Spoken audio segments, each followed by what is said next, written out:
لیکن یہ کہ امام مہدی کی حکومت قائم کرنے کے لیے کون لوگ آئیں گے؟ عرب جو ہیں وہ اندر سے کھوکھلے ہو چکے ہیں، عیاشی نے، دولت نے، پیسے نے، دولت، پیسہ، عیاشی، اس کی وجہ سے کھوکھلے ہو چکے ہیں۔ یہاں میں آپ کو دو حدیثیں سنانا چاہتا ہوں۔ سنن ابن ماجہ کی روایت ہے حضرت ابو ہریرہ سے رضی اللہ تعالی عنہ، قال قال رسول اللہ صلی اللہ علیہ وسلم اذا وقعت الملاحم بعث اللہ بعثا من الموالی ہم اکرم العرب فرسا واجودہ سلاحا یوید اللہ بہم الدین، رواہ ابن ماجہ عن ابی ہریرہ رضی اللہ تعالی عنہ۔ جب ملاحم کا دور شروع ہوگا تو اللہ تعالیٰ اٹھائے گا ایک لشکر یا لشکروں پر لشکر موالی میں سے۔ موالی کون ہے؟ عربوں نے جب فتح کیا تھا اس پورے علاقے کو خلافت راشدہ کے دوران، اور پھر وہ لوگ جو ہے، ایک رائے تو یہ تھی کہ انہیں غلام بنایا جائے ساری آبادیوں کو، لیکن یہ کہ حضرت عمر کا اجتہاد تھا، اس کے مطابق جو ان کو غلام نہیں بنایا گیا تو وہ موالی کی حیثیت رکھتے ہیں۔ عربوں میں دم نہیں ہے، موالی میں سے لشکر اٹھیں گے کہ جو در حقیقت حضرت مہدی کی حکومت کو قائم کریں گے۔ دوسری حدیث سنیے، عن عبداللہ ابن الحارث رضی اللہ تعالی عنہ، اور یہ ابن ماجہ کی روایت ہے، قال قال رسول اللہ صلی اللہ علیہ وسلم یخرج الناس من المشرق فیوطئون للمہدی یعنی سلطانہ، لشکر نکلیں گے، لوگ آئیں گے مشرق سے، اور وہ حضرت مہدی کی حکومت کو جمائیں گے اور قائم کریں گے۔ اب ذرا نوٹ کیجئے کہ جزیرہ نما عرب کے مشرق میں کون سے ملک ہیں؟ تین: ایران، افغانستان، پاکستان۔ یہ تین سالڈ مسلم ممالک، مسلم آبادی اکثریت۔ ویسے تو یہ کہ آگے ہندوستان میں 20 کروڑ مسلمان ہیں، لیکن وہ 20 کروڑ جو ہے وہ تو 80 کروڑ کے اندر تحلیل ہو جاتے ہیں غیر مسلموں میں، لیکن یہاں جو معاملہ ہے یہ غالب اکثریت کا۔ ان میں سے ایران کا معاملہ جہاں تک ہے، نمبر 1 یہ کہ وہ شیعہ عقائد کے حصار میں بند ہے، اس سے ادھر ادھر ہونا اس کے لیے ممکن نہیں۔ حدیث میں یہ بھی آتا کہ اصفہان سے 70,000 یہودی دجال کا ساتھ دیں گے، لیکن بہرحال خراسان ایک صوبہ ہے افغانستان کا اس وقت بھی شمال مشرقی کونے میں، مجھے امید ہے وہاں سے خیر کی، کیونکہ خراسان کا لفظ وہاں پہ شامل ہے، اور حضور کی حدیث میں بعد میں آپ کو سناؤں گا کہ خراسان سے فوجیں چلیں گی جو یروشلم کو دوبارہ حاصل کریں گی، فتح کریں گی، جیسے پہلے یروشلم کھویا عربوں نے تھا، دوبارہ حاصل کیا تھا کرد نے، کرد خون صلاح الدین ایوبی رحمۃ اللہ علیہ، ایسے اب پھر عربوں نے کھویا ہے، لیکن لینے والے خراسان سے لشکر آئیں گے۔ یخرج من خراسان رایات سود لا یردھا شیء حتی تنصب بإیلیا، خراسان کے علاقے سے کالے علم لے کر لشکر چلیں گے جن کے رخ کو کوئی موڑ نہیں سکے گا جب تک کہ وہ جا کر یروشلم میں نصب نہ ہو جائے۔ اس کے بعد نام آتا ہے پاکستان کا۔ یہ ہے میری اور آپ کی داستان، اور یہ ہے سبب جس کی وجہ سے کہ میں آپ سے یہ گفتگو کر رہا ہوں۔ اصل میں تو کس لیے؟ محض ایک علمی استفادہ، محض اپنی بات آراء کو ظاہر کرنے کا شوق نہیں، بلکہ یہ کہ اپنی ذمہ داری ہم پہچانیں کہ ہم کس مقام پر کھڑے ہیں۔ دیکھیے، اس پاکستان کے بارے میں یا ہندوستان کے بارے میں علامہ اقبال نے کہا تھا اپنے ترانہ ملی میں، میرے عرب کو آئی ٹھنڈی ہوا جہاں سے، میرا وطن وہی ہے، میرا وطن وہی ہے۔ اور مجھے بتایا گیا کہ سنن ابی داؤد میں یہ روایت موجود ہے کہ حضور نے فرمایا کہ ہندوستان کی طرف سے مجھے ٹھنڈی ہوا آتی ہے، اگرچہ مجھے وہ حدیث ابھی نہیں ملی ہے، لیکن حزب التحریر کا ایک کارڈ مجھے ملا تھا، تو اس میں اس حدیث کا اور اس میں ابو داؤد کا روایت کا حوالہ موجود تھا۔ لیکن میں جو چیز آپ کو بتا چکا ہوں وہ یہ کہ الف ثانی کا پورا تجدیدی کارنامہ اس ہندوستان کی سرزمین میں ہوا۔ مجدد الف ثانی شیخ احمد سرندی، شاہ ولی اللہ دہلوی، سید احمد بریلوی، وہ تو ہمارے پاکستان میں آ کر جو ہے ان کا خون جذب ہوا ارض پاکستان میں۔ پھر شیخ الہند مولانا محمود حسن۔ تحریک خلافت چلی تو صرف ہندوستان میں چلی اور کہیں نہیں چلی۔ آزادی کی تحریک چلی پوری دنیا میں، وہ نیشنلزم کی بنیاد پر چلی، ملے نیشنلزم، عرب نیشنلزم، ٹرک نیشنلزم۔ ہمارے ہاں چلی تو اسلام کے نام پر، پاکستان کا مطلب کیا؟ لا الہ الا اللہ۔ پھر پاکستان قائم ہوا معجزے کے طور پر، بلکہ نازل ہوا ہے لیلۃ القدر میں، انا انزلناہ فی لیلۃ القدر، جیسے قرآن نازل ہوا لیلۃ القدر میں، یہ پاکستان بھی نازل ہوا لیلۃ القدر میں۔ اس کا برقرار رہنا ابھی تک معجزہ ہے۔ ہندو یہ سمجھتا تھا، کانگریس سمجھتی تھی کہ جھٹپٹ ختم ہو جائے گا۔ پھر یہ کہ اس کا قرارداد مقاصد کا پاس ہو جانا، مزید بھی اور اضافی دفعات دستور میں آ جانا، اب کمرشل انٹرسٹ کو ربا قرار دے کر حرام قرار دینا، یہ سارے لینڈ مارکس ہیں کہ جو اشارہ کر رہے ہیں کسی چیز کی طرف، معاملہ کدھر جا رہا ہے۔ پھر یہ کہ یہ جو 14ویں صدی کے مجدد تھے شیخ الہند، اس کے بعد سے کچھ ایسی شخصیتیں عظیم پیدا ہوئی ہیں ہند میں، جن کو میں سمجھتا ہوں کہ 14ویں صدی کے مجدد اور 15ویں صدی کے مجدد کے درمیان یہ 15ویں صدی کے مجدد کی راہ کو سیدھا کرنے والے، جیسے کہ حضرت یحییٰ نے کہا تھا میں تو آنے والے کا راستہ سیدھا کر رہا ہوں حضرت عیسیٰ کے لیے، ایسے ہی 15ویں صدی کے لیے امام مہدی کے لیے راستہ صاف کرنے والے سب سے پہلے علامہ اقبال، جنہوں نے اسلام کا تصور دین کی حیثیت سے دوبارہ زندہ کیا ہے، ورنہ اسلام ایک مذہب کی شکل اختیار کر چکا تھا۔ پھر مولانا مودودی، مولانا ابوالکلام آزاد حکومت الہیہ کے نعرے کے ساتھ میدان میں آئے۔ یہ اقبال نے جو تصور پیش کیا تھا اس پر عملی جد و جہد کے لیے حزب اللہ قائم ہوئی ہے۔ نوٹ کر لیجئے 11 برس کا فرق ہے عمر کا علامہ اقبال کے اور ابوالکلام کے، اور 1913 میں جب حزب اللہ قائم کی ہے اس وقت علامہ اقبال کی ملی شاعری اپنے عروج کو پہنچ چکی تھی۔ پھر یہ کہ علامہ اقبال کے بعد تعمیل جو ہے اس کام کی وہ ابوالکلام نے کی، لیکن روایتی علماء نے کی شدید مخالفت کی وجہ سے وہ بددل ہو کر چھوڑ گئے، کانگریس میں شامل ہو گئے، بساط جو ہے حزب اللہ کی انہوں نے لپیٹ دی۔ پھر مولانا مودودی آئے، انہوں نے وہ ڈور جو ہے اس کا سرا تھاما، جماعت اسلامی قائم کی حکومت الہیہ ہی کے قیام کے لیے۔ اگرچہ میرے نزدیک یہ کہ وہ انتخابی اور ایک قومی سیاست کی ایک جماعت بن کر پاکستان میں جو ہے دلدل میں پھنس گئی ہے، اب ہم اس کی کوشش کر رہے ہیں تنظیم اسلامی اور یہ تحریک خلافت جس کے تحت یہ جلسہ ہو رہا ہے، یہ ساری چیزیں وہ ہیں کہ آپ کو سوائے پاکستان کے اور کہیں نہیں ملیں گی پوری دنیا میں۔ معلوم ہوتا ہے کہ پاکستان کو بہت بڑا رول پلے کرنا ہے اس میں، اور اس کے ساتھ اب جمع کر لیجئے افغانستان کی عمارت افغانستان، اسلامی عمارت افغانستان قائم ہو چکی ہے۔ یہ پچھلے 20 سالوں میں جو کچھ وہاں ہوتا رہا ہے اس سے پہلے تصور نہیں ہو سکتا تھا۔ علامہ اقبال کے فرزند بھی دیکھ کر آئے ہیں، تو اگرچہ وہ خود میں سمجھتا ہوں کہ خاصے انہیں آپ لبرل کہیں، آزاد خیال کہیں، لیکن اس درجے متاثر ہو کر آئے تھے کہ انہوں نے یہ کہا افغانستان میں جو میں نے حالات دیکھے ہیں کہ اگر 2-4 اور مسلمان ملکوں کے اندر یہ نظام قائم ہو جائے تو پوری دنیا مسلمان ہو جائے گی۔ یہ سب کچھ کیسے ہو رہا ہے؟ یہ آنے والے دور کی جھلکیاں ہیں۔ Coming events are casting their shadows before. یہ سب بتا رہے ہیں کہ پاکستان افغانستان کو مل کر اس میں کوئی عظیم رول پلے کرنا ہے، اور اس کے ضمن میں اب میں علامہ اقبال کے بارے میں آخری بات کہہ رہا ہوں۔ علامہ اقبال کے بارے میں عام یہ خیال ہے، انہوں نے اپنے خطبات میں مہدی کا اور نزول مسیح کا، حالانکہ میں کل پڑھ رہا تھا مولانا سید احمد اکبر آبادی رحمۃ اللہ علیہ کا ایک مقالہ ان کا کہ علامہ اقبال نے ابن خلدون کے بارے میں یہ کہا ہے کہ مہدی کا اور نزول عیسیٰ کا دونوں کا انہوں نے انکار کیا ہے، حالانکہ ابن خلدون نے نزول عیسیٰ کا انکار نہیں کیا، صرف مہدی کا انکار کیا ہے۔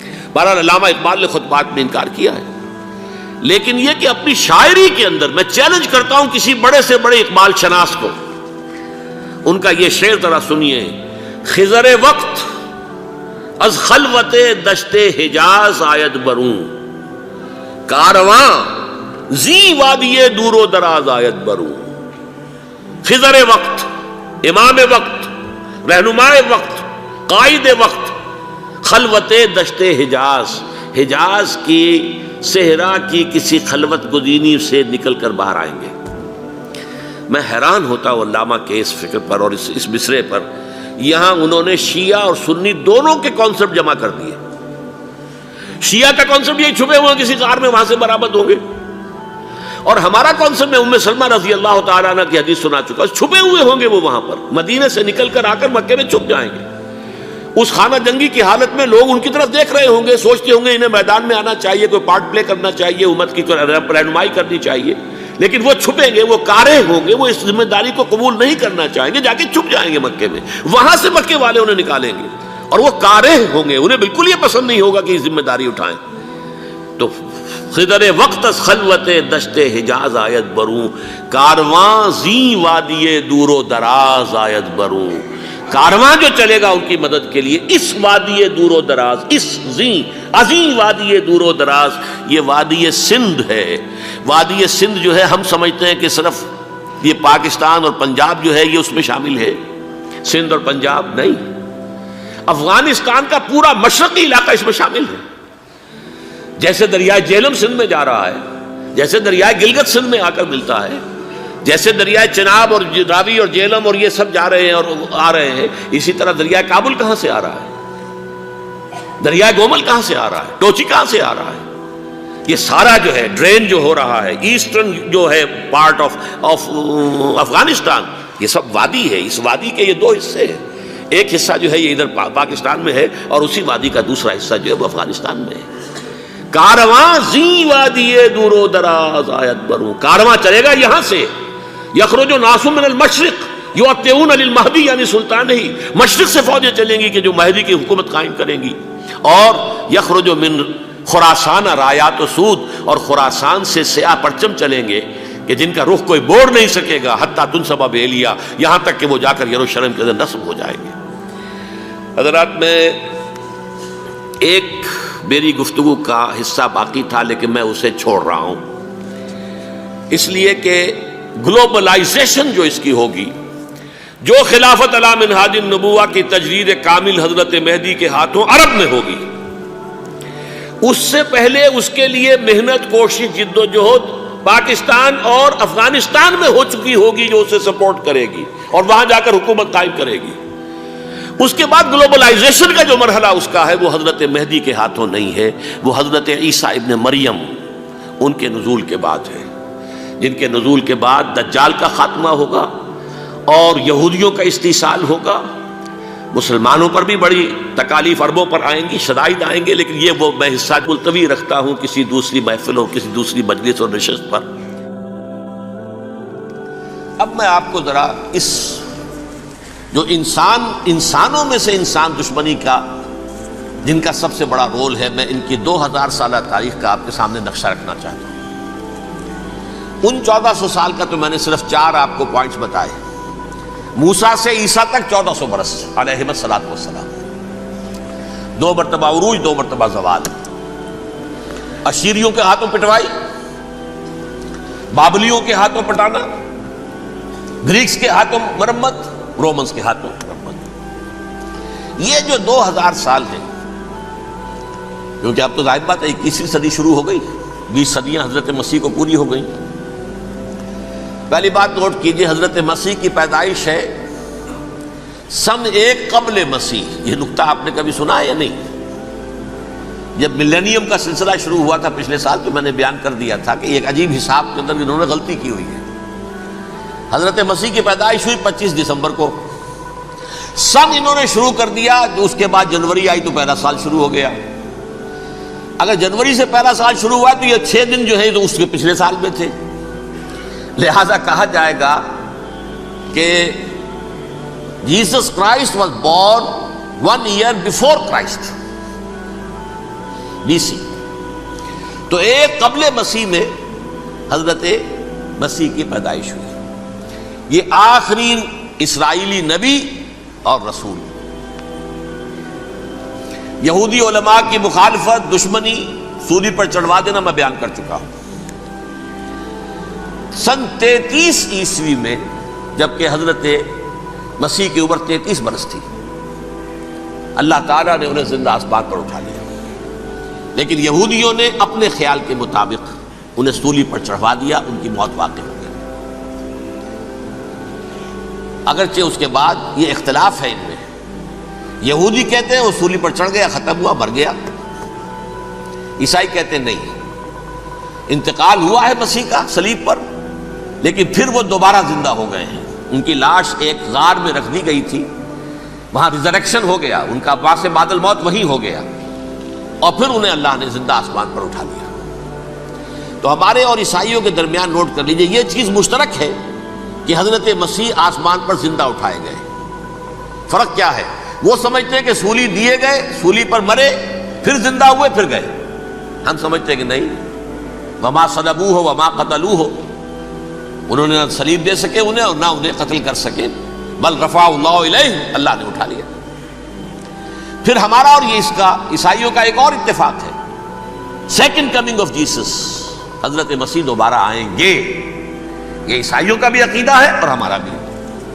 بہرحال تو جیسا کہ میں نے عرض کیا کہ اس وقت یہ عذاب استیصال، عذاب اکبر کے مستحق ہو چکے تھے، لیکن اللہ نے ان کی مدت دراز کی ہے، لیکن ان پر دنیاوی عذاب کا ایک کوڑا جو ہے اللہ تعالیٰ کی طرف سے اسی وقت برسا۔ دنیاوی عذاب دنیا میں رہتے ہوئے ختم نہیں کیا گیا۔ 37 برس بعد، حضرت مسیح کے رفع سماوی کے 37 برس بعد، سن 70 میں یہودیوں نے بغاوت کی رومیوں کے خلاف۔ رومی ٹائٹس جنرل تھا ایک، اس نے پھر جو حملہ کیا ہے، 1,33,000 یہودی ایک دن میں قتل کیا یروشلم میں، اور ہیکل سلیمانی گرا دیا۔ وہ ہیکل پہلے بھی گرا تھا، پہلے 1400 سال کے دوران میں بھی نبوکڈنضر نے گرایا تھا، لیکن پھر اس کے 150 سال بعد انہوں نے دوبارہ بنا لیا تھا، اس لیے وہ اسے سیکنڈ ٹیمپل کہتے ہیں۔ پہلا ٹیمپل جو حضرت سلیمان نے بنایا تھا، نبوکڈنضر نے گرا دیا 587 قبل مسیح میں، پھر دوبارہ انہوں نے 150 سال کے بعد بنا لیا۔ وہ اس تاریخ کا حصہ ہے، میں نے جس کے بارے میں آپ کو تفصیل نہیں بتائی۔ اس میں یہ ہوا سن 70 میں وہ گرا دیا گیا، وہ آج تک گرا پڑا ہوا ہے۔ نمبر 2، یہ کہہ دیا گیا کہ یہودیوں اس ارض فلسطین سے نکل جاؤ، تم یہاں نہیں رہ سکتے اب۔ لہذا جس کا جہاں سینگ سمایا چلا گیا، یورپ میں چلے گئے، ایشیا میں آ گئے، عرب میں آ گئے، یہ 3 قبیلے جو رات بھی میں نے عرض کیا تھا، بنو قینقاع، بنو نذیر اور بنو قریظہ، یہ وہاں سے آ کے مدینے میں آباد ہو گئے، جس کا جہاں سینگ سمایا، افریقہ میں، ہندوستان میں، جہاں چلے گئے۔ ڈایاسپورا اسے کہتے ہیں، وہ آپ نوٹ کر لیجیے اس لفظ کو، ڈایاسپورا، ہمارا دور انتشار، جبکہ ہمیں ہماری اصل سرزمین تو فلسطین ہے، حضرت ابراہیم کا مسکن، حضرت اسحاق، حضرت یعقوب کا مسکن فلسطین، یہ ہے ہماری اصل جاگیر، یہ تو ہماری جدی پشتی جاگیر ہے، لیکن یہاں سے نکال دیے گئے سن 70 عیسوی میں، اور وہاں سے لے کے 1917 تک ان کا ڈایاسپورا جاری رہا۔ یہ دور انتشار ہے۔ اس دور انتشار کے اب چند حصے ہیں جس کو میں چاہتا ہوں کہ آپ علیحدہ علیحدہ سمجھ لیں۔ دور انتشار کا جو پہلا جو ہے، تقریباً 300 برس رومی حکمران تھے، وہ یہودیوں کے بھی دشمن تھے اور عیسائیوں کے بھی دشمن تھے۔ عیسائی اور یہودی ایک دوسرے کے بھی دشمن تھے، لیکن رومی سمجھتے تھے کہ یہ ایک ہی تھیلی کے چٹے بٹے ہیں۔ رومیوں کے نزدیک عیسائی بھی یہودیوں ہی کا ایک فرقہ تھے، کوئی علیحدہ مذہب تو تھا ہی نہیں۔ لہذا رومی جو ہیں، رومنز، وہ ان دونوں کو ستاتے تھے، مارتے تھے، اور یہ آپس میں لڑتے تھے، یہودی عیسائیوں کو مارتے تھے، عیسائی یہودیوں کو مارتے تھے۔ یہ ہے 300 برس تک کی تاریخ۔ سن 300 عیسوی میں کیا ہوا؟ ایک معجزہ ہو گیا۔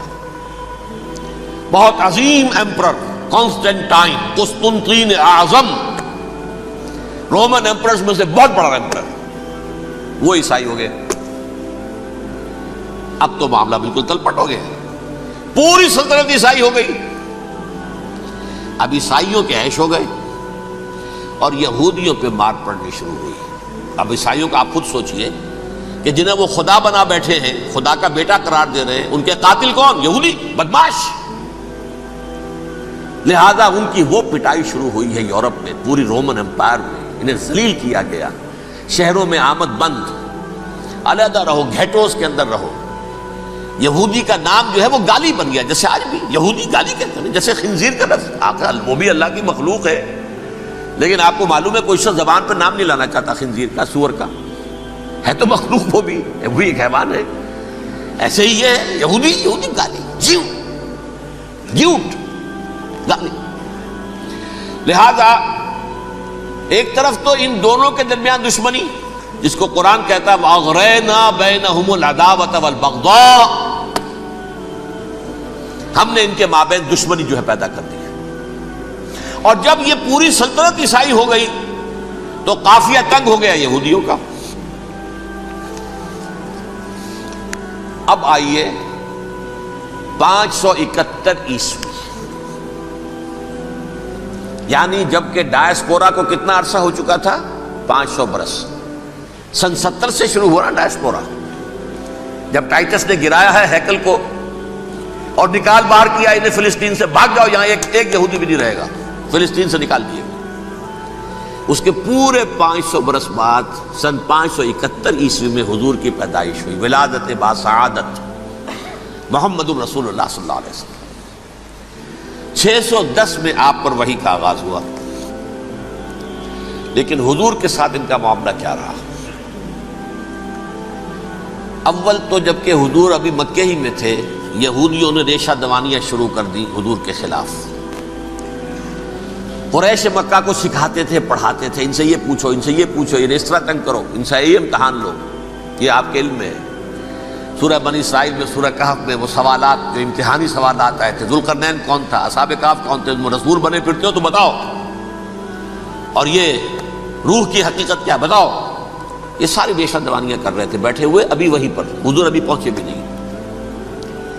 ہجرت فرما کر حضور تشریف لے آئے تو حضور نے، جسے ماسٹر سٹروک کہا جائے گا، یعنی اسٹیٹس مین شپ کا ماسٹر سٹروک، آپ نے مدینے میں آتے یہودیوں کے ساتھ پیکٹ کر دیا، جوائنٹ ڈیفنس پیکٹ آف مدینہ، کہ اگر مکے والے ہم پر حملہ کریں گے تو ہم مل جل کر ایک قوم کی حیثیت سے مقابلہ کریں گے۔ یہ میثاق مدینہ کہلاتا ہے، جس کے بہت غلط معنی پہنائے جا رہے ہیں آج کل۔ بہرحال میں موضوع میرا چونکہ یہ نہیں، میں ادھر نہیں جاؤں گا، لیکن ہوا کیا؟ ہر مرتبہ یہ خیانت کے مرتکب ہوئے، ان نے جو عہد کیے تھے ان سے پھرے، اندر ہی اندر سازش، ریشہ دوانی، حضور کی بدترین دشمنی۔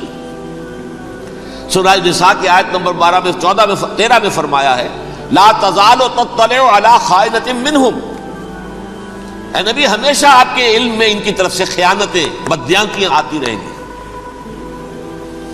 اور بار بار وہ مسلسل جنگ کی آگ بھڑکاتے تھے، قریش کو دعوت دیتے، آؤ آؤ آؤ ہم اندر سے بغاوت کر دیں گے، تم آؤ تو صحیح، ختم کریں محمد کو اور اہل ایمان کو صلی اللہ علیہ وسلم رضی اللہ تعالی عنہم اجمعین۔ لیکن پھر جب وہ آتے تھے تو یہ دبک جاتے تھے، ان میں ہمت نہیں تھی، میدان کے مرد نہیں رہے تھے۔ یہ سورہ حشر میں ان کا نقشہ کھینچا گیا ہے، کھلے میدان میں مقابلے کی اس کے اندر صلاحیت ہی نہیں ہے، یہ تو فصیلوں کے پیچھے سے، جیسے عورتیں کہیں دیہات میں لڑائی ہوتی ہے تو مرد جو ہے گلیوں میں لڑتے ہیں، عورتیں اوپر سے پتھر پھینکتی ہیں، بس وہ کام یہ کر سکتے تھے، من ورائے جدر، فصیلوں کے پیچھے سے، جنگ میں میدان میں نہیں آ سکتے۔ بہرحال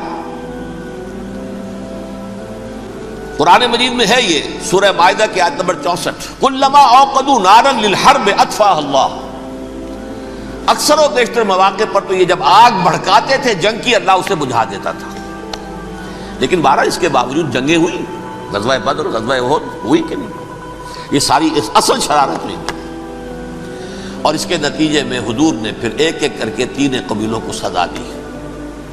غزوہ بدر کے فوراً بعد بنو قینقاع نکالے گئے مدینے سے، غزوہ احد کے فوراً بعد بنو نذیر نکالے گئے، اور غزوہ احزاب کے بعد بنو قریظہ نکال دیے گئے۔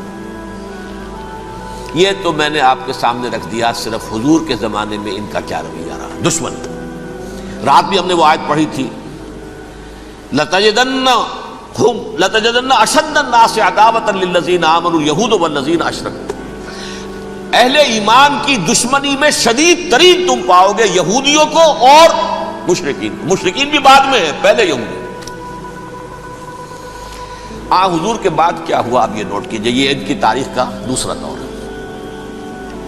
حضرت عمر رضی اللہ تعالیٰ عنہ کا عہد خلافت ہے، بیت المقدس کا محاصرہ کیا گیا، فصیل بڑی اونچی، شہر اندر سے سیلف سفیشینٹ، حملے کا راستہ کوئی نہیں، محاصرہ طول کھینچ رہا ہے، لیکن ان کے پاس رسد بھی موجود ہے، پانی بھی موجود ہے، وہ دروازے بند کر کے بیٹھے ہوئے ہیں۔ بالآخر اللہ تعالیٰ کی مشیت کا ظہور کیسے ہوا؟ ان کے کچھ علماء آئے فصیل پر، کہا دیکھو مسلمانوں، تم قیامت تک بھی یہاں پڑے رہو گے محاصرہ کر کے، ہمارا یہ شہر فتح نہیں ہوگا۔ ہاں ایک درویش بادشاہ کے ہاتھوں یہ شہر فتح ہونا ہے، لیکن تمہارے اندر ہمیں وہ نظر نہیں آ رہا۔ ابو عبیدہ بن الجراح رضی اللہ تعالی عنہ امین هذه الامہ، ان کا فوراً ذہن گیا وہ درویش بادشاہ مدینے میں بیٹھا ہوا ہے عمر رضی اللہ تعالی۔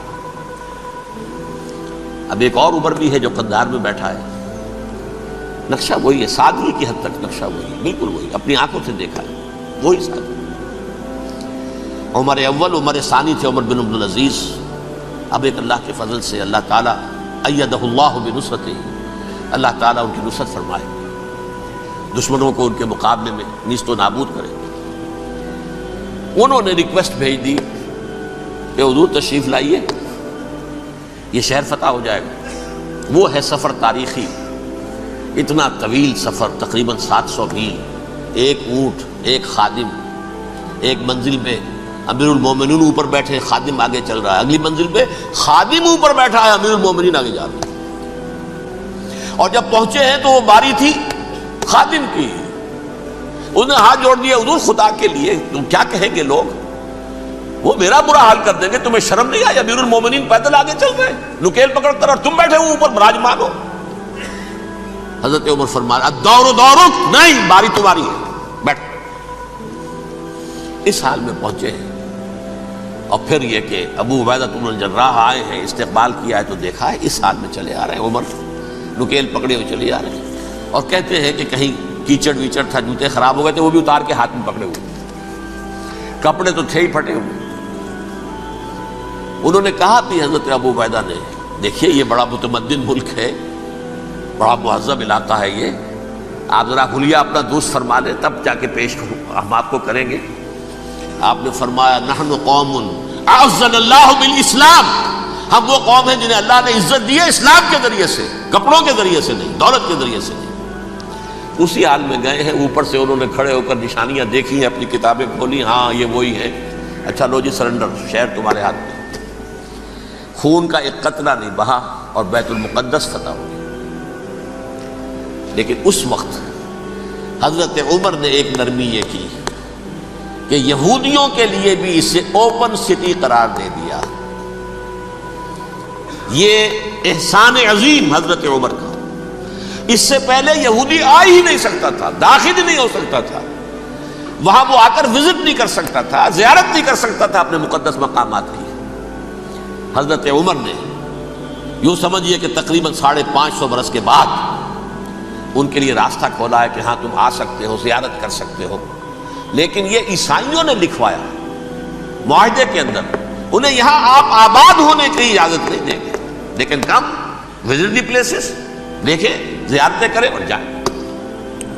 یہ معاہدہ حضرت عمر کا ہے رضی اللہ تعالیٰ، جو پھر خلافت راشدہ کے بعد بنو امیہ نے بھی اس کو آنر کیا، بنو عباس نے کیا، پھر جو ہمارے یہ ترکوں میں اندر خلافت آئی تو ترک خلفاء نے بھی اس معاہدے کی پوری پابندی کی۔ فلسطین میں آ سکتے ہیں یہودی صرف زائرین کی حیثیت سے، وہاں آباد نہیں ہو سکتے۔ اب آئیے اگلا دور آیا حضرت عثمان کا دور خلافت۔ یہ ہے وہ وقت کہ اب یہود نے امت مسلمہ کی پیٹھ میں چھرا کھولا۔ وہ کیسے؟ ایک یہودی عبداللہ ابن سبا اسلام کا لبادہ اوڑھ کر آ گیا، معاشرے کا جائزہ لے لیا، ان میں بنو ہاشم اور بنو امیہ میں جو پرانی کشاکش تھی اس کے کچھ نہ کچھ جراثیم باقی ہیں، اگر ان کو ذرا بھڑکا دے تو مسلمانوں میں انتشار پیدا ہو جائے۔ کہا یہ عثمان کون ہے؟ یہ تو بنو امیہ میں سے ہے، یہ حق تو بنو ہاشم کا ہے، خلافت ان کے پاس ہونی چاہیے، محمد کے تو رشتہ دار وہ ہے صلی اللہ علیہ وسلم۔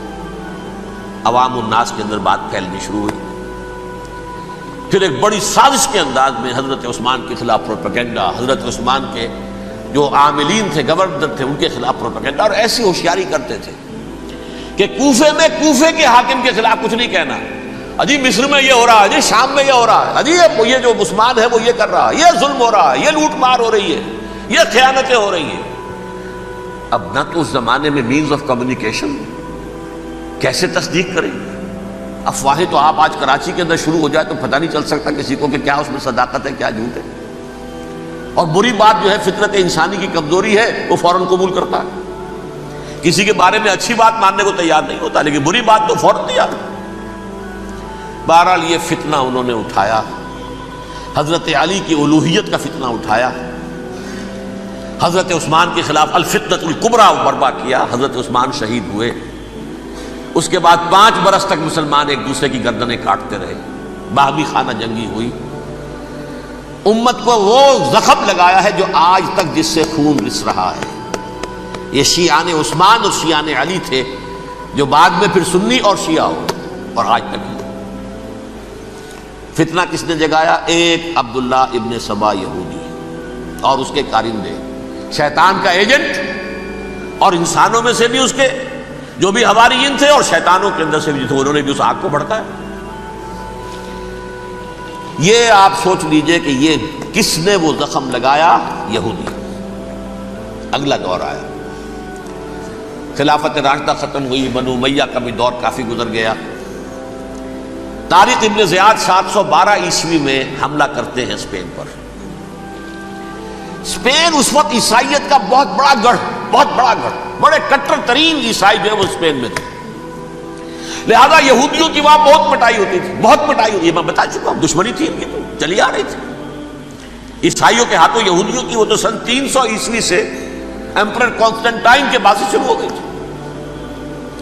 اس حوالے سے یہودیوں نے اس وقت چالاکی یہ برتی، کچھ راستے واسطے بتائے، کچھ مدد کی طارق ابن زیاد کی. طارق ابن زیاد نے انہیں اپنا محسن سمجھا. ہسپانیہ فتح ہو گیا تو یہودی چونکہ محسنین کی فہرست میں آ چکے تھے، انہیں بہت اقتدار نصیب ہوا. بڑی سپورٹ مسلمانوں نے دی. ان کے بڑے بڑے علماء جو ہیں اسی دور کے اندر پیدا ہوئے، بڑے بڑے تھنکرز ان کے اسی دور میں پیدا ہوئے.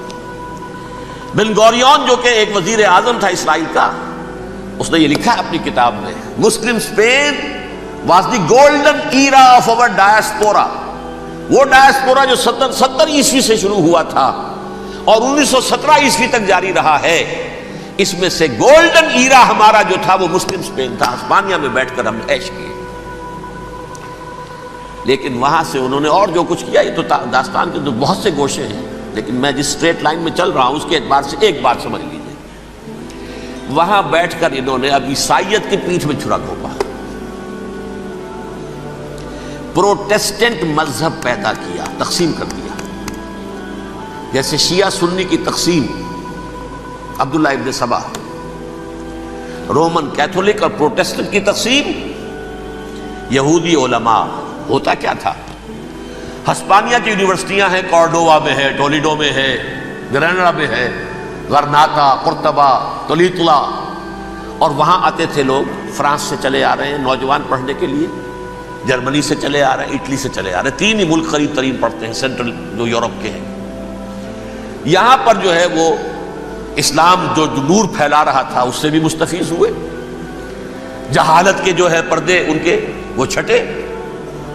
اس کے ساتھ ہی وہ یہودی وہاں ان کے اندر جو جراثیم داخل کر رہے تھے وہ اس عیسائیت کے خلاف بغاوت تھی جو اس وقت دنیا میں عیسائیت اس وقت تھی. پوپ کا راج تھا دنیا میں اس وقت. یورپ میں جو عیسائیت تھی اس میں ایک طرف بادشاہ تھے، لیکن بادشاہوں کی حیثیت وہاں پر یوں سمجھ لیجئے کٹ پتلیوں کی تھی، اصل قوت پوپ کے ہاتھ میں تھی. اور پوپ کو انہوں نے جیسے قرآن نے کہا اتخذوا احبارهم ورهبانهم اربابا من دون اللہ.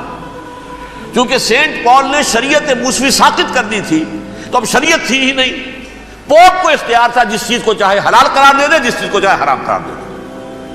اتخذوا احبارهم ورهبانهم اربابا من دون اللہ. انہوں نے کہا صاحب یہ پوپ کس بلا کا نام ہے، یہ بھی انسان ہے. بات تو ٹھیک تھی نا، اصل حیثیت تو کتاب کی ہونی چاہیے نا، ڈیوائن بک، دی ریویلڈ اسکرپچر. لہذا اور یہ کتاب ہر شخص پڑھ سکتا ہے. کوئی پوپ کے باپ کو جو ہے کوئی اس کے لیے پروپرائٹری رائٹس تو نہیں ہے کہ صرف پوپ پڑھ سکتا ہے یا پادری پڑھ سکتے ہیں. ہم بھی پڑھ سکتے ہیں، ہم بھی سمجھ سکتے ہیں. یہ باتیں تھی کہ جن کو بڑھا چڑھا کر بیان کر کے اور پوپ کا اقتدار ختم کرا دیا اور توجہ مرکوز کر دی بائبل کی طرف. اب بائبل میں بڑا حصہ تو اولڈ ٹیسٹامنٹ کا ہے. نتیجہ کیا ہوا؟ یہود کی عظمت پروٹیسٹنٹس کے نزدیک مسلم ہو گئی. اصل قوم تو یہ ہے. وہ دشمنی بدلی کہ نہیں بدلی؟ موسیٰ کے امتی یہ ہے، تورات موسیٰ کو دی گئی، ابراہیم کی نسل یہ ہے. لہذا وہ جو دشمنی تھی، جو عداوت تھی کہ ہمارے خدا کو سولی چڑھانے والے ہیں یہ بدماش، اس کا ازالہ ہوا. اس پروٹیسٹنٹ مذہب کے نتیجے میں یہ میں اب آپ کو بتاتا ہوں کہ ایک نتیجہ وہ نکلا ہے جسے برٹرنڈ رسل نے بیان کیا ہے. اس کی کتاب ہے ان پریز آف آئیڈلنس، صفحہ 108. وہ لکھتا ہے the Christians retaining the Judaic belief in special revelation added to it the Roman desire for worldwide domination and the Greek taste for metaphysical subtleties. The combination produced the most fiercely persecuting religion that the world has yet known. یہ تین چیزیں آ کر عیسائیت میں مل گئی. ایک تو جب یہ اولڈ ٹیسٹامنٹ جو ہے وہ ان کے ہاتھ میں آ گئی، اور اس کے میں کچھ آپ کو بتا دیتا ہوں کہ اولڈ ٹیسٹامنٹ کی تعلیمات، کیونکہ یہ اولڈ ٹیسٹامنٹ جو ہے یہ محرف تھی. اصل تورات تو گم ہو گئی تھی 587 قبل مسیح میں، جب پہلی مرتبہ ہیکل جو ہے تباہ ہوا ہے، اس وقت ختم ہو گئی تھی. اس کے کوئی 150 سال کے بعد انہوں نے یادداشتوں سے مرتب کر کے لکھی ہے. اب اس میں ان کے اپنے خیالات، اپنے امانی، اپنی توجیحات وہ شامل ہو گئی. لہذا میں آپ کو حوالے دیتا ہوں اس کتاب کے اندر مظالم کی جو تعلیم دی گئی ہے. اہل کتاب نے اپنے مظالم قتل عام کے جواز کے لیے تورات میں تبدیلیاں کی اور پیغمبروں پر دہشت ناکی اور بدترین حرام کاری کے الزامات لگائے. سنیے، پہلا حوالہ ہے یہ گنتی باب 31 آیات 17-18. اس لیے ان بچوں میں جتنے لڑکے ہیں سب کو مار ڈالو، اور جتنی عورتیں مرد کا منہ دیکھ چکی ہیں ان کو بھی قتل کر ڈالو، لیکن ان لڑکیوں کو جو مرد سے واقف نہیں اور اچھوتی ہیں اپنے لیے زندہ رکھو. یہ کسی اللہ کی کتاب کا یہ جملہ ہو سکتا ہے؟ کسی ریویل بک کا؟ اور سنیے، یہ ہے استثناء ڈیٹرانومی باب 20 آیت 16-18. پر ان قوموں کے شہروں میں جن کو خداوند تیرا خدا میراث کے طور پر تجھ کو دیتا ہے، کسی ذی نفس کو جیتا نہ بچا رکھنا، جیسا خداوند تیرے خدا نے تجھ کو حکم دیا بالکل نیست کر دینا. 22 آیت نمبر 9. اور داؤد نے اس سرزمین کو تباہ کر ڈالا اور عورت مرد کسی کو جیتا نہ چھوڑا. نمبر 4. ان سب آباد شہروں کو ماں، عورتوں اور بچوں کے بالکل نابود کر ڈالا. کتاب استثناء باب 3 آیت 6. یہ ہے جو کہہ رہا ہے برٹرنڈ رسل. کرسچینٹی میں آ کر یہ تین چیزیں شامل ہو گئی. ایک تو یہ باربیرین یہ تعلیم جو ہے، اور یہ مذہب کے نام پہ تعلیم، یہ کتاب مقدس کی تعلیم. نمبر 2، رومنز کے اندر جو ایک تمنا تھی ورلڈ ڈومینیشن کی، وہ عیسائیت کے اندر آ گئی. اس لیے پوری رومن امپائر جو ہے عیسائی ہو گئی. اسے وراثت کے اندر ورلڈ ڈومینیشن کی جو ایک تمنا تھی وہ مل گئی. اور پھر یہ کہ انہوں نے جو توہمات تھے یونانیوں کے، ان کو بھی اپنے ہاں مختلف شکلوں کے اندر جمع کر لیا. ان تین چیزوں کا the combination produced the most fiercely persecuting religion that the world has yet known. اس کے نتیجے میں دنیا میں تاریخ انسانیت کے اندر جو بدترین خونخوار ترین مذہب ہو سکتا ہے وہ شکل عیسائیت نے اختیار کی. اور اس کا مظہر عتم کیا تھا؟ نوٹ کیجیے، صلیبی جنگیں. ایک بات ٹائم ٹیبل کے اعتبار سے نوٹ کر لیجئے گا. فرسٹ ملینیم ختم ہوا، سیکنڈ شروع ہوا. ان کے 1000 سال ختم ہوئے تو 11ویں صدی میں سیکنڈ ملینیم شروع ہوا تو پہلی صلیبی جنگیں ہوئی. لاکھوں مسلمان قتل کیے. صرف یروشلم کے اندر اتنا خون بہایا ہے کہ خود ان کے ہسٹورینز لکھتے ہیں کہ جب ان صلیبیوں نے جب گھوڑوں کے ساتھ وہ چل رہے تھے گلیوں میں تو ان کے گھوڑوں کے گھٹنوں تک خون کی ندی بہ رہی تھی. جہاں سے گزرے ختم کرتے چلے گئے, آبادیاں کی آبادیاں ختم کرتے. اگرچہ اس کروسیڈ میں گیہوں کے ساتھ گھن بھی پسا, یہودی بھی بہت مارے گئے. یہ فرانس سے, جرمنی سے جب یہ کروسیڈرز آ رہے تھے 3000 میل کا سفر طے کر کے آئے تھے. سوچئے تو صحیح, اربن ثانی پوپ جو تھا آگ لگا دی تھی اس نے پورے یورپ کے اندر. شرم سے ڈوب مرو, تمہارے مقدس علاقے مسلمانوں کے ہاتھ میں. انفیڈلز, یہ کافر, یہ مرتد, یہ ملحد. مسیح جہاں پیدا ہوا, مسیح کو جہاں سولی دی گئی, وہ کہاں ہے؟ ان کے ہاتھ میں. وہ آگ لگائی ہے, 3000 میل کا فاصلہ طے کر کے یہ نو قومیں آئی ہیں وہاں, اور جو تباہی مچائی ہے انہوں نے. تاریخ انسانی میں ایسی بربریت کی کوئی مثال. اور یہ ان کے اپنے ہسٹورینز لکھتے ہیں, شرم کے مارے ایسے محسوس ہوتا ہے جیسے ان کی گردنیں جھکی جا رہی لکھتے ہیں. اگرچہ بھٹکے ہوئے ہیں لیکن کبھی بھولی ہوئی منزل بھی یاد آتی ہے راہی کو, اور بھٹکے ہوئے آہو کو پھر سوئے حرم لے چل. اس کی ضرورت ہے مسلمان کو پھر اس کا مقصد یاد دلایا جائے. پاکستان اس لیے نہیں بنایا گیا تھا کہ ہمارے ہاں ٹاٹے اور برلے نہیں تھے تو ہمارے پاس اس کے بھی باپ وجود میں آ جائیں, اس لیے تو نہیں بنایا گیا تھا. پاکستان اس لیے نہیں بنایا گیا تھا کہ جاگیرداروں کی جاگیرداریاں محفوظ ہو جائیں. پاکستان اس لیے تو نہیں بنایا گیا تھا. اور یہ کہ نمازیں اور مسجدیں تعمیر ہو جائیں, مسجدیں تو امریکہ میں تعمیر ہو رہی ہیں عالی شان سے عالی شان, اس لیے پاکستان نہیں بنا تھا.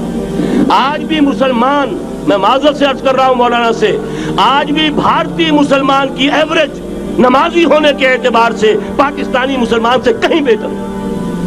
آج بھی برقع نظر آ جائے گا تو ہندوستان میں نظر آ جائے گا. میں نے اپنی آنکھوں سے دیکھا چند سال پہلے جب مکہ مسجد حیدرآباد دکن میں 3 دن مسلسل میری تقریریں ہوئی ہیں, 10,000 مرد اور 5,000 خواتین, اور ان میں سے کوئی بغیر برقعے کے نہیں تھی. ایک سیلاب نظر آ رہا تھا برقعوں کا کہ جب جلسہ ختم ہوا ہے رات کے 12 بجے 3 دن تک متواتر.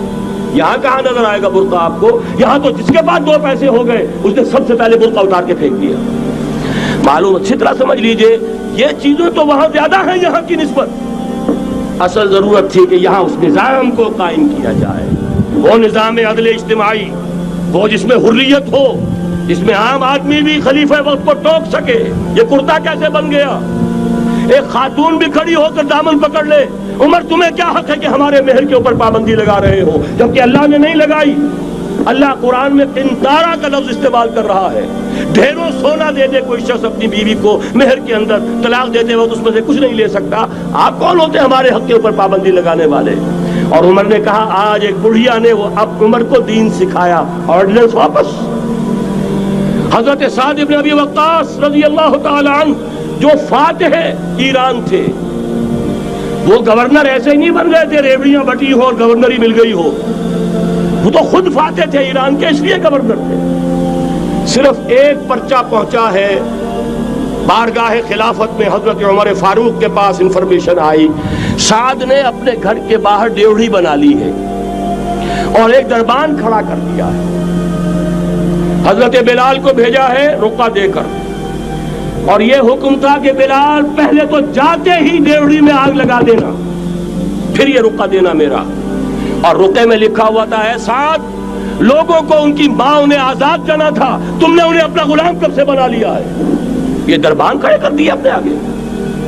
وہ حریت, وہ مساوات کہ جا رہا ہو خلیفہ وقت اور چارج لینے جا رہا ہے بیت المقدس کا, کوئی ذاتی علاج کے لیے نہیں جا رہا, سیر و سیاحت کے لیے نہیں جا رہا, چارج لینے کے لیے بالکل سرکاری وزٹ ہے, آفیشل وزٹ ہے, اسٹیٹ وزٹ ہے. اور حال کیا ہے, 700 میل کا فاصلہ طے کرنا اور ایک اونٹنی, کوئی انٹوریج نہیں, کوئی قدم و حشم نہیں, کوئی جمبو جٹ بھرے ہوئے نہیں, کچھ نہیں.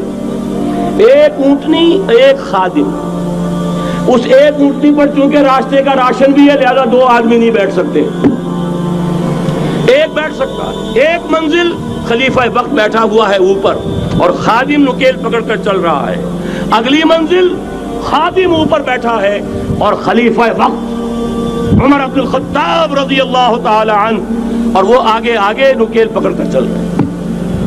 یہ نظام چاہیے آج نوع انسانی کو. اس کے انتظار میں, اس کی تلاش میں نوع انسانی نے کتنے تجربے کر لیے.